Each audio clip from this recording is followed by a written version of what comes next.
Hello to all you guys out there in YouTube land. Yes, it's me, DR. Another video. I was in the middle of doing some stuff for the videos that I've promised to make. And anyone who kind of knows my schedule, know how I work, I tend to have a lot of podcasts running in the background. So everything from BBC Global News to Radio Lab to Freakonomics. I go through an absolute ton of podcasts, loads of podcasts all the time. I absolutely love podcasts, and I was listening to the daily TED Talks, and I tend to archive a lot of podcasts and go back to and listen to them, as I don't necessarily get a lot of time during the week to listen to podcasts. So I was going through my podcasts, and interesting enough, one from, this is back in March of last year, I believe, TED Talk. So a quick, about 19-minute TED Talk from a gentleman called Malcolm Gladwell. Now, Malcolm Gladwell is a very well-known author. There's lots of books on kind of self-help, that kind of thing. Go out, read his material, it's brilliant.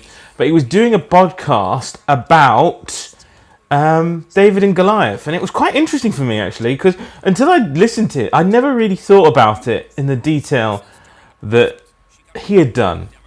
You know, he came from an interesting perspective, being that most people think of David and Goliath, and even me, I thought of David and Goliath as, you know, Goliath, the big hulking warrior, against David, the little shepherd. And to be honest, that kind of mindset, you know, it's the standard narrative, and it's a story that doesn't tend to get examined because people tend to just take it on, and I'm going to use this, take it on faith that the story that they've been told is the same as a story that is actually in the book.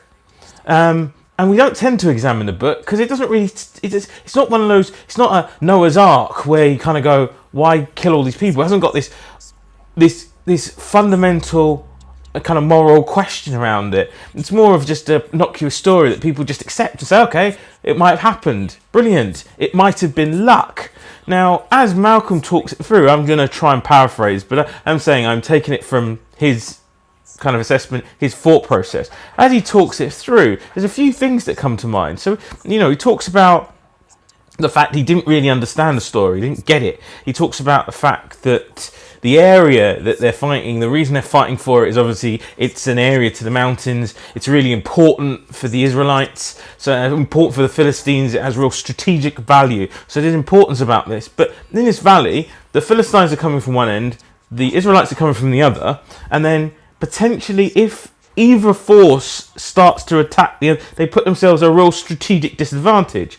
So obviously in the story, and it kind of runs through it, so I'm going to generally run through the general narrative about the story. The Philistines then say, in correlation with historical old tradition, we'll send our mightiest warrior down to you, and then you can send one mighty warrior, and we'll go from there. And that saves any of this unnecessary bloodshed because we're at a stalemate, and they've been waiting for days and days and days. So the Philistines nominate their strongest warrior. The Israelites are all scared, and the narrative really is, along comes a shepherd who's a shepherd of faith, and the whole driver is the faith.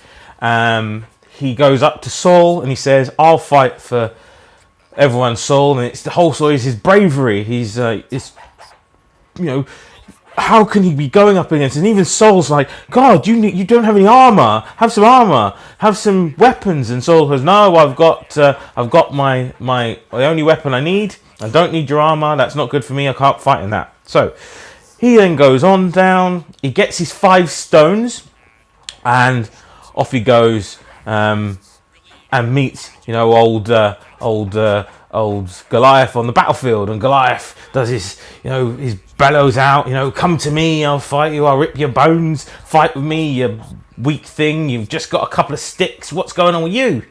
So then old David slings his sling, and with divine intervention off he goes, uses the force, and woof, sling whaps Goliath in the head with sheer luck, and then Goliath is down, and David goes up to him, picks up his sword, locks over his head, battle done, everybody is surprised.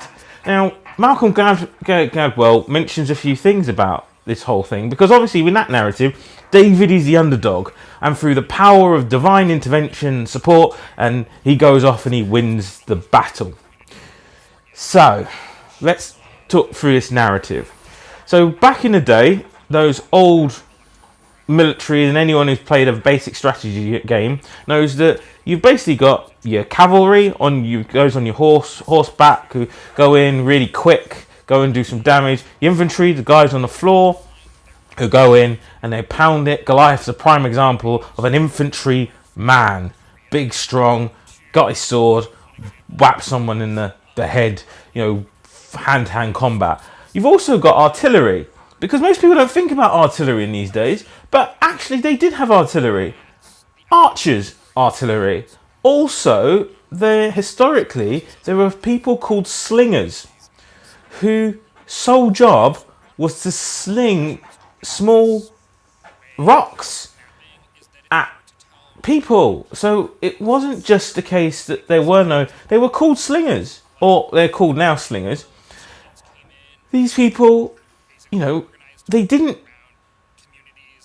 just have like the pea shooters that what you think is a slingshot. They had actual leather pouches they whirled around and whipped at people. Not child's toys, but actually designated weapons of the military, designated combat weapons. And these slings were amazing pieces of kit. These slings, when you whip them around, you're whipping 6 or 7 revolutions per second. And the velocity that can come, a projectile can leave that, is quicker than baseball pitchers can throw at. And they can throw at over 100 miles an hour. So you can imagine a projectile being whipped out of something like that at that type of speed. That's amazing. And there's historical evidence of battles being turned because of the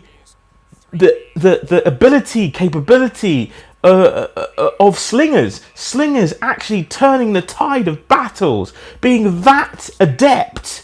There was also talk historically of slingers being able to hit a target at 200 yards. So literally hitting birds out of the sky from 200 yards away. We're talking Star Wars here. We're talking stick that shot right in the Death Star and blow it up. That's what we're talking about.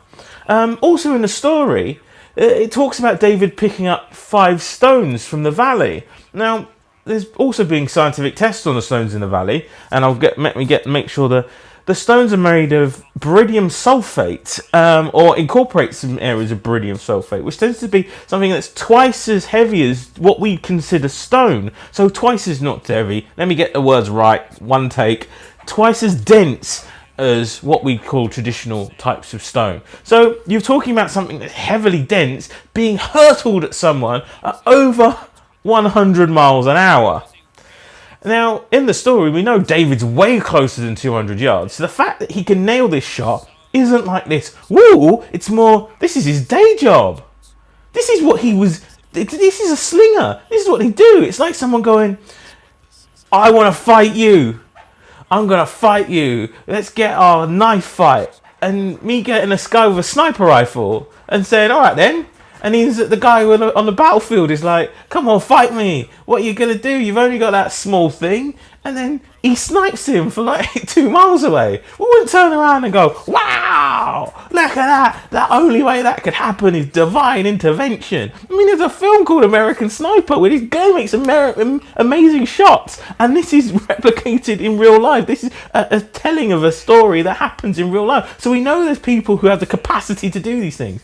David was one of these people. Yes, he might have been a shepherd, but who tells what role he had in the military? We have territorial army. That's me going, this guy's a banker. And then all of a sudden we learn that he's a TA operative. We don't find this out. So it's changing the dynamic of this.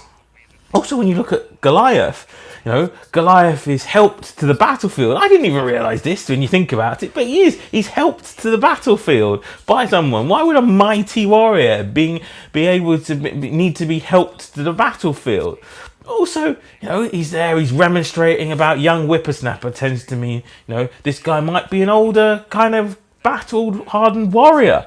Malcolm Gladwell talks a lot about the issues, obviously, that Goliath had. The fact that Goliath is ignorant of the weaponry that David has. He talks about a couple of sticks, where actually David only had one sling, only had one weapon.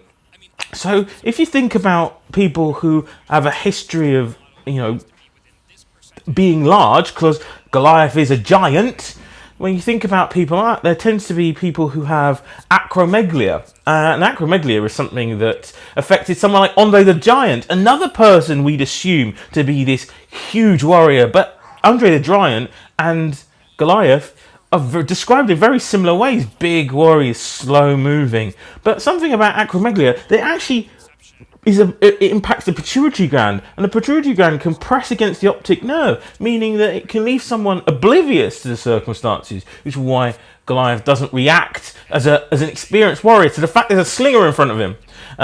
He doesn't understand that there's not two sticks, there's a sling. This could actually point to that. I think it's funny, because if I saw Andre the Giant walk up to me, maybe I'd be quite scared. He was an imposing figure.